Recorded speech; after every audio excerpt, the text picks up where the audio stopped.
So firstly, welcome. Thank you for the time. Thank you for the honor of you visiting us. Huge fan. Of your rock star, you're a huge fan of your rock star cult following, because you are a very different Guruji, because people look up to you, especially the youth. The youngsters look up to you, and they really take a lot of pride in supporting all the causes you champion. So, but let me quickly introduce you to my state, Telangana. Telangana, as you know, is the youngest state in India. In fact, it was formed almost 8 years ago in 2014, June 2nd. And the subject that is close to your heart is also very close to our Honorable Chief Minister's heart. In fact, he is a very passionate environmentalist. And he's somebody who really takes a lot of pride in all the causes that you espouse, in fact.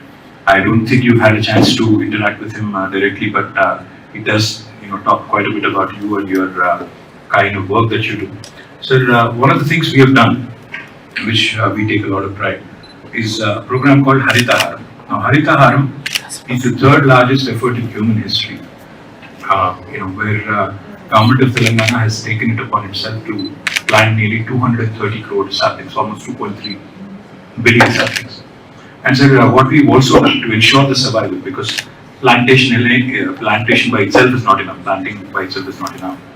So in our municipal and Panchayati Raj acts, the two legislations that we brought in, we have earmarked about 10% of the budget of both villages and municipalities for green initiative. So it's called the green budget, 10%.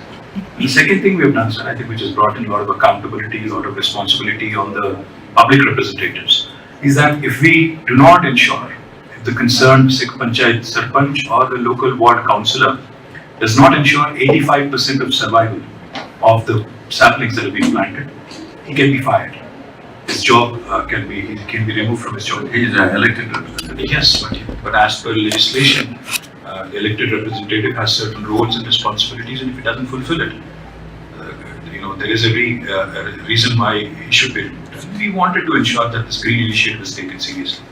As a result, sir, you would be very happy to learn that Forest Survey of India, they have recently issued a report, and 7.7% increase in Telangana's green cover. It has not happened. Fantastic. So it has not happened in the past, and we are very proud of it. That's the first thing, sir. The second thing I'll tell you, sir, which again could be of interest to you, I'm sure it is of interest to you. The Telangana is a land of lakes and tanks. In fact, we are a very undulating state in terms of topography.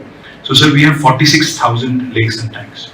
Our Honorable Chief Minister, because of the way it is, Telangana's land is, and the topography is, the rivers too big, lifelines, River Krishna and Godavari, they flow at a much lower level than the land terrain. Now, what has happened is, of course, we have conceptualized and built large lift irrigation projects, including the world's largest lift irrigation project called Kaleshwaram, which has been completed in Telangana in a matter of 4 years, which is a record of sorts. But most importantly, when we go to Minnesota, they tell you very proudly that they're a land of 10,000 lakes. So, but we are a state which has got 46,000 tanks and lakes. So, our Honorable Chief Minister launched a program called as Mission Kakatiya, because during the Kakatiya Kings, they had actually, that's when it was done. Yes, they had actually built a lot of tanks and lakes.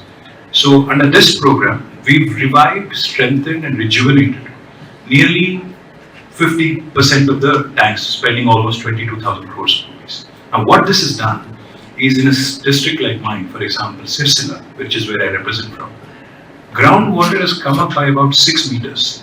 And as a result, this water conservation effort of Telangana government has become a lesson for the IAS trainees in Lal Bahadur Shastri Academy in Mussoorie.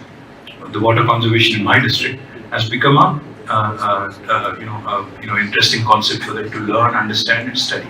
So, sir, we've done some things. Of course, there's a lot to be done.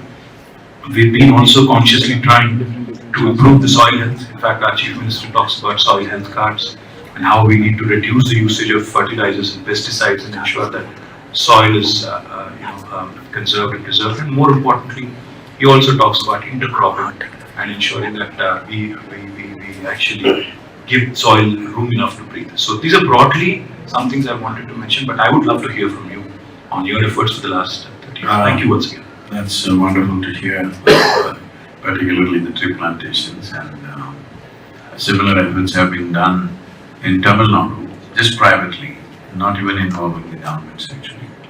because we unleashed a large people's movement in Tamil Nadu where millions of people participated. And today, according to the Tamil Nadu Gazette, the green cover has gone up by 7.2%. According to the Google Maps, it's gone up by 11.6%.